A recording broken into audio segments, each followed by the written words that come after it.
Iceland, the land of fire and ice. It is my immense pleasure to be able to visit Iceland for the very first time. When it comes to natural beauty, it doesn't really get any better than the country of Iceland. My mission is simple. I have one rented car and about a week's worth of time here in Iceland. What I want to do is see as much as I can in that limited amount of time. Renting a car gives you the freedom to go wherever you want, whenever you want. Now, as much as I would love to continue talking to you in this intro video, my time is limited, so I will leave you here. But the good news is, you're coming with me. Now, let's go see Iceland together.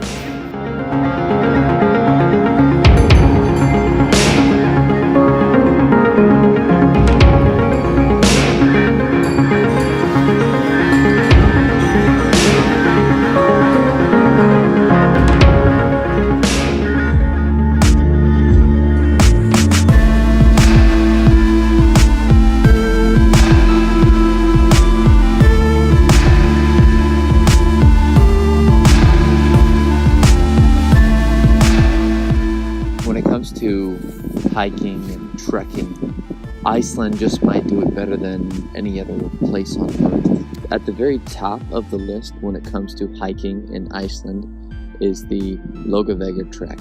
The Laugavegur trail is a world famous 3 to 4 day trek through some of the most spectacular sights in the Icelandic wilderness. The Laugavegur trail is actually only available for a few months throughout the year. It opens up around the start of July and is walkable from July, August, and into September. The starting point of the Laugavegur trail is a place called Landmannalaugar. They also call this place Tent City, since when you get here by bus, you'll see all these tents propped up right at the beginning of the Laugavegur trail. So obviously it's a very popular spot to start the hike. Really what Landmannalaugar is known for is the color of the mountains. So these mountains they call rainbow mountains because you look at them and they are all types of different colors.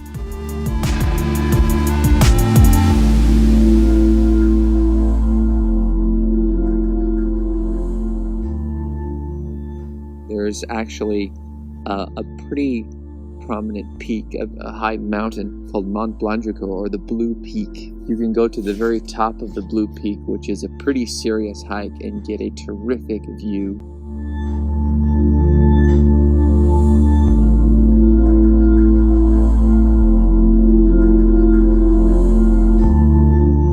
Welcome to the summit of Mount Blanjukur, otherwise known as the Blue Peak. Getting up here can be quite the challenge.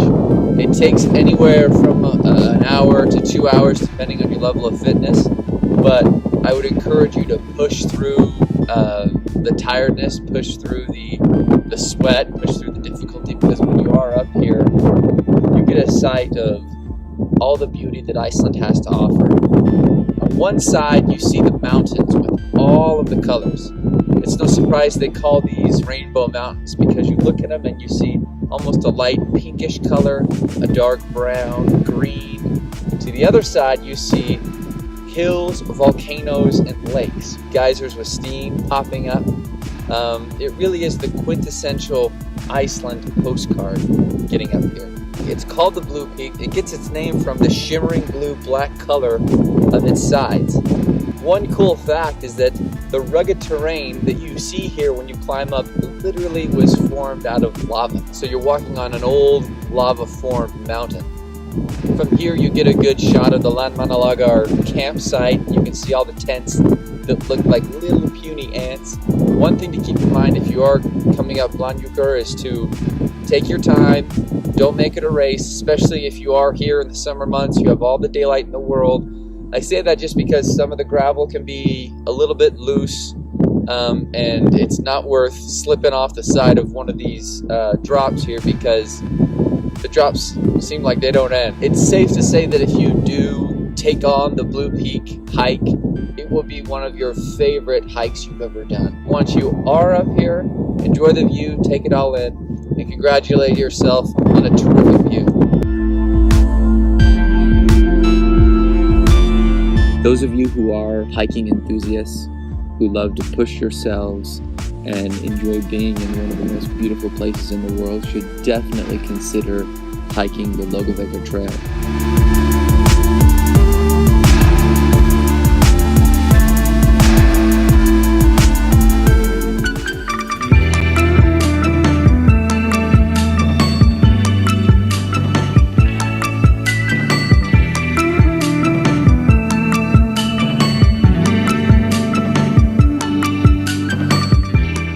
Looking at is the photographed mountain in all of Iceland. Kirkjufell is this towering peak right off the side of the highway. If you're at this part of western Iceland, it's impossible to miss. Next to Kirkjufell is actually Foss, which is this three-tiered waterfall that is just gorgeous. On the opposite side of the waterfall is where you can take that really well-known shot of the waterfall on one side and the mountain on the other. Where we are now is just around this lake, just about a 5-10 minute walk from where the waterfalls are at the Kirkjufell entrance. So it's relatively close enough for a day trip. And if you are going to Reykjavík, certainly put this on your itinerary, even though it is a few hours away. You see just how gorgeous it is and how isolated this peak is. It's something kind of straight out of a Disney park or a Disney story. It really is beautiful, and you can spend as much time here at the lake, at the waterfall, and certainly enjoy the scenery.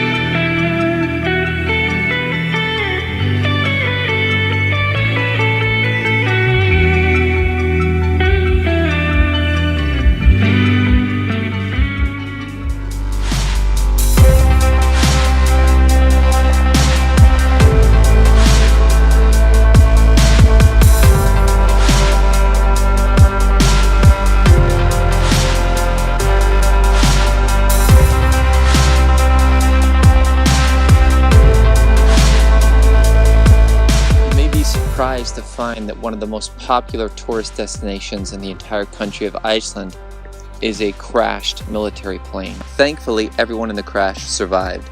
The result of the crash was just a pilot error. The pilot switched to the wrong fuel tank, downing the plane. The result we have of the crash is a pretty amazing sight. You have this large silver United States military plane contrasted against this black sand beach of Iceland. It makes for a really interesting and unique picture, and if you want to come and see this site, there's a small little parking lot right on the edge of the highway. You can park there, and there are some signs that will point you to this direction. It's about a 1-hour walk if you're walking at a pretty good pace to get out here, so you want to make sure you have enough food, supplies, and certainly camera equipment if you want to come and photograph this thing. Going inside is pretty cool. There's not much there. There's pretty much just the main shell or the main body of the plane. Obviously all the wings are gone, but going inside and going around it gives you a good idea of what happened or what the crash was like. If you are in the area, make sure you pass by and see Sólheimasandur. The plane is a really cool sight. It gives you an interesting perspective and it makes for a wonderful picture.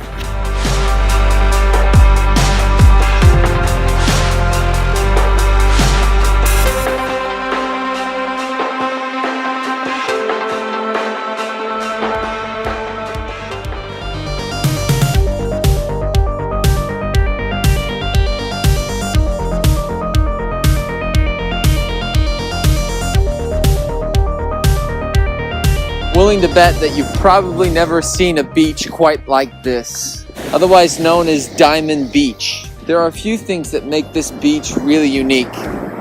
First of which is the sand. We're on a very fine black sand. I'm sure that goes back to volcanic roots somehow. They call this place Diamond Beach for a reason. Upon the shore, large chunks of ice come washing up, and they look like diamonds in the sun. So on a day like today where it's relatively sunny, I won't say warm, you have these chunks of ice wash up on the shore and reflect the sun to give the appearance of diamonds. Now these chunks of ice are coming because there's a giant glacier on the other side of the beach. This glacier provides the ice that floats around and makes its way to the beach. It is nice and sunny out, and the sun does provide a little bit of relief from the cold. However, this is not your traditional beach in that this isn't a place you probably want to stick your toe in the water. In fact, you want to be careful of that unless you want hypothermia. The sand really is cool. I actually put some in a little container and I'm going to keep it with me. I've never seen sand like this before. It's pure black and very delicate. It's quite a drive to get out here. It's about 4.5 to 5 hours from Reykjavík, but the drive is absolutely worth it when you get out here to see the way that these chunks of ice reflect the sun on the beach. Diamond contrasted with the black sand.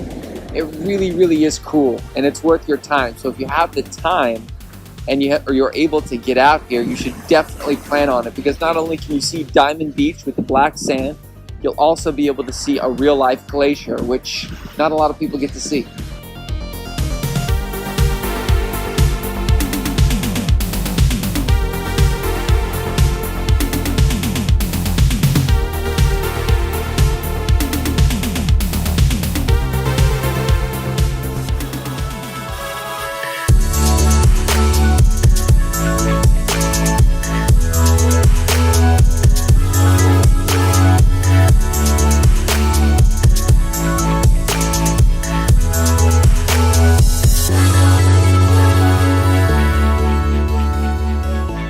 We're in front of Gullfoss, one of the most famous spots in all of Iceland and a premier attraction on Iceland's Golden Circle. Goes without saying that this waterfall has some serious firepower. In fact, so much so that early in the 20th century, it was considered using this waterfall as a power resource. There was speculation about harnessing so much power from this waterfall that it could eventually generate electricity. Gullfoss is a waterfall that cascades in 2 stages. The first stage is about 36 feet high, and the second stage is a staggering 70 feet. Where we are right now is close, maybe a little too close for this video, but I wanted to give you an idea of just how massive this thing is and how much power it generates. This waterfall is considered by many to be the most beautiful and prominent in all of Iceland. In Icelandic, Gullfoss means golden waterfall. It was given that name because when you look at the waterfall in the sun, it has a golden tinge to it. If you are making this stop on your Golden Circle trip to Reykjavík, make sure to come and get as close as you can. Be warned, however, the closer you come, the more wet you will get. The runoff from the water splashes often the people who are here watching. So long as you stay back from before the waves, you'll be okay. But just get ready to have yourself and possibly your camera equipment get a little bit wet. But trust me, it's worth it. This waterfall is beyond cool. So please come here and just appreciate how powerful and really how awesome this place is.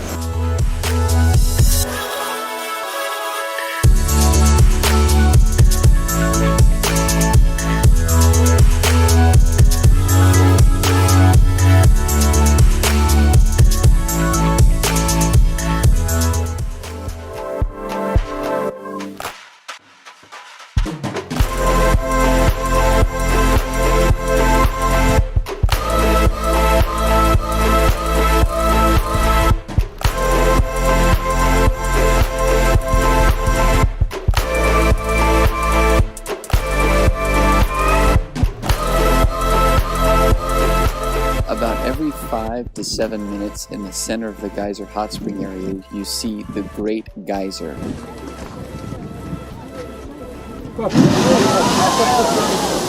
Now this is a very large geyser that shoots boiling water up in the sky about 100 feet. If you go to the fountain shows at Las Vegas or Dubai, this is essentially nature's version of that. And when you get nice and close to these hot springs, you can feel the heat as the steam comes off the boiling water. Geysers actually surround this entire area. So if you walk around, you'll notice that there are several areas where you can get very close to these hot spots and see these boiling water. So obviously if you're close to Reykjavík, if you're planning on doing the Golden Circle, make sure you hit the geyser hot spring area and make sure to spend some time waiting for the great geyser that shoots up every 5 to 7 minutes. Again, the good news is you won't have to wait too long because it's going to be shooting up. Try and camp out and get a good seat right in front, and then go a little further back so you can get a good vantage point of that great geyser shooting off.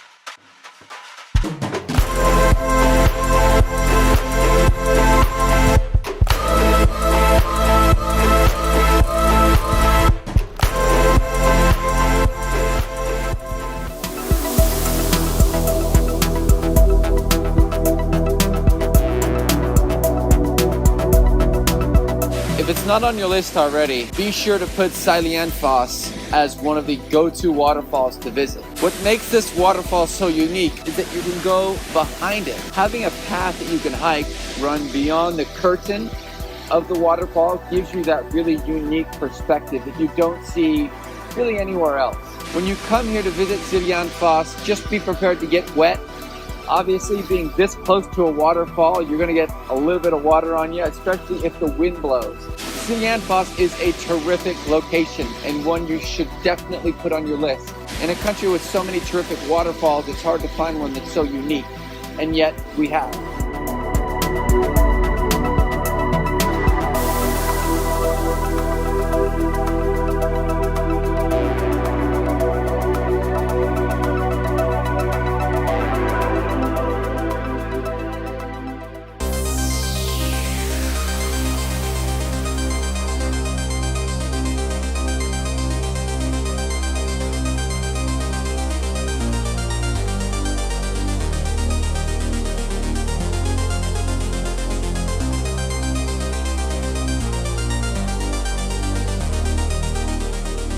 What you are looking at is the most famous church in Iceland. This is called Hallgrímskirkja. Hallgrímskirkja is the tallest building in all of Reykjavík and the 6th tallest building or edifice in all of Iceland. Understandably, it's kind of a hotspot for tourists to see this really incredibly unique looking church in the center of the city. Hallgrímskirkja is visible from nearly any point in the city. You can always see the tip, very recognizable as it has the statue of Leif Erikson just right out in front of it. You can go inside for free like most churches in Europe, although when you do go on the inside, it is uniquely different from most of the major churches and cathedrals that I've been into in Europe. It's got much more of a modern, nice, clean feel to it. You go into some of these churches in Europe, they're very, very old, and you go inside and they're beautiful, but they're beautiful in a more antique sort of way. They look a little grungy, dirty, they essentially show their age. When you go inside Hallgrímskirkja, it's almost going inside of a hotel lobby. There's carpet, nice marble, the organ looks nice and clean, stained glass looks really, really clean. It's well lit, it's not dark on the inside, and I was almost a little bit shocked and surprised by that, because most of these big churches you go into in Europe have a very much of an old school feel. Going inside is well worth it. It is open to the public, so you can go in. Just make sure you're respectful, that you're not talking very loudly, you're not snapping pictures with your flash on, and you can stay as long as you like, or as long as the church is open. It was designed by the state architect Guðjón Samúelsson in 1937. The church itself was named after one of the most famous poets in Iceland, Hallgrímur Pétursson. And really the design was meant to encompass Icelandic nature. That's what kind of went into the design. You can kind of see it seemed like it's almost like cut out of ice or cut out of stone. One common misconception about the church is that it's often confused or labeled the Cathedral of Reykjavík. It is not. The Cathedral of Reykjavík is actually in a different spot. This is just probably the most well-known church if you are in Reykjavík.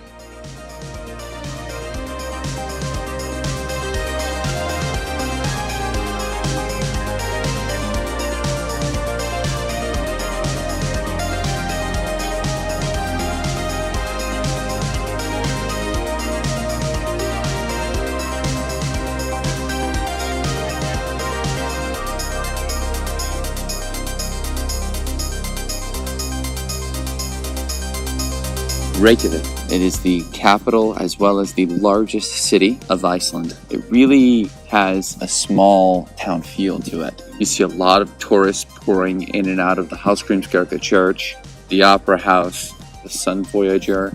It's clean, it's safe. Overall, it's a very wonderful, charming city. Reykjavik is definitely a city worth exploring. It's most likely that if you come to Iceland, you'll be spending at least some time here. I would recommend that you explore the Hallgrímskirkja church, the Opera House, the Sun Voyager, Laugavegur Street. These are areas all within 5 to 10 minutes of each other by foot. You never really get that big city hustle and bustle feel, even in the capital, a city with over 100,000 people.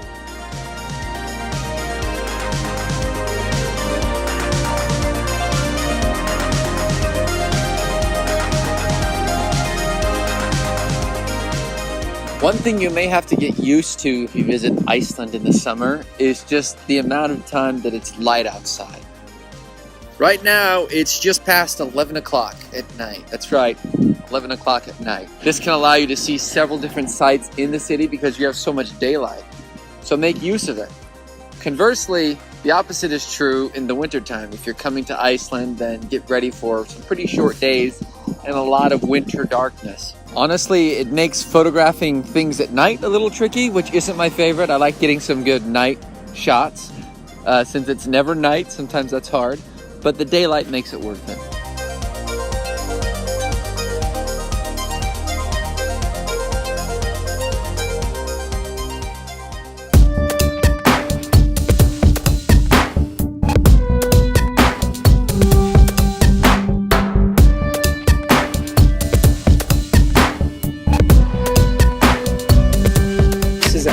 A lava beach. The sand here, which is black, was made out of ash. There are actually several lava beaches here in Iceland, but this is probably the most famous one. This is a very famous, popular spot to take photographs, especially with the rock formations in the ocean. Instead of being real sandy, it's more rocky, especially the closer you get to the water. So you get to the water and it's mini rocks, which really is better. The sand doesn't really get everywhere and annoy you. The rocks themselves are a little easier to deal with. You see this enormous natural pyramid made of basalt columns, and people think that they look like a staircase to the sky, and often you'll see people climb these, and it's really a natural wonder, and it complements the beach very, very well. Try and come here too in the evening where you can catch a sunset, which are just gorgeous.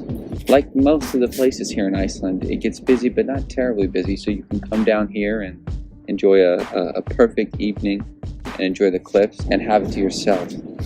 Another good time to come to Reynisfjara beach is earlier in the morning. There are just a few people here on the beach, and to be here alone, you get a good, quiet, serene feeling. You just hear the crashing of the wave. Obviously, come to Reynisfjara beach.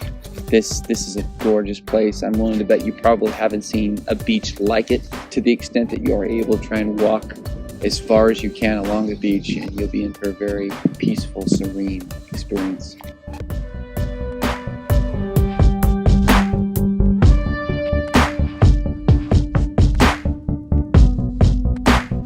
There are some pretty cool tall tales associated with Reynisfjara beach.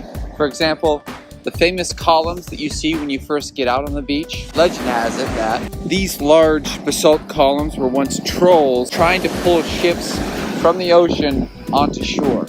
However, according to legend, the trolls went out too late, dawn broke, and the trolls were turned into stone. So aside from having beautiful beaches and just organic natural beauty, there are also tall tales and legend associated with the beach that makes it all the more interesting.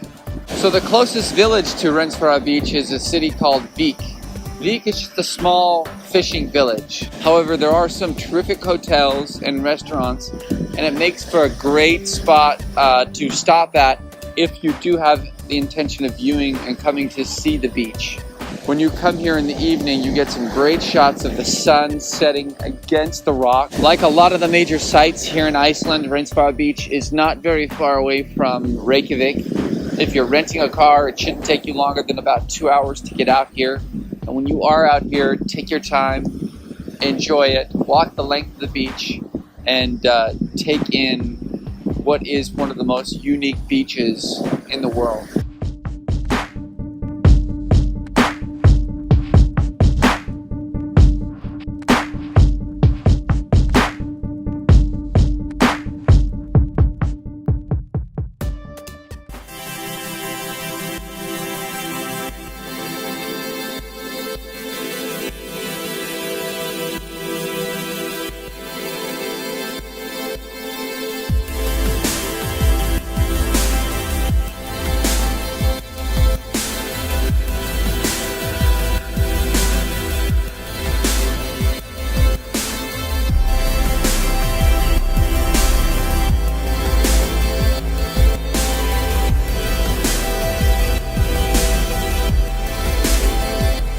So, are you impressed yet?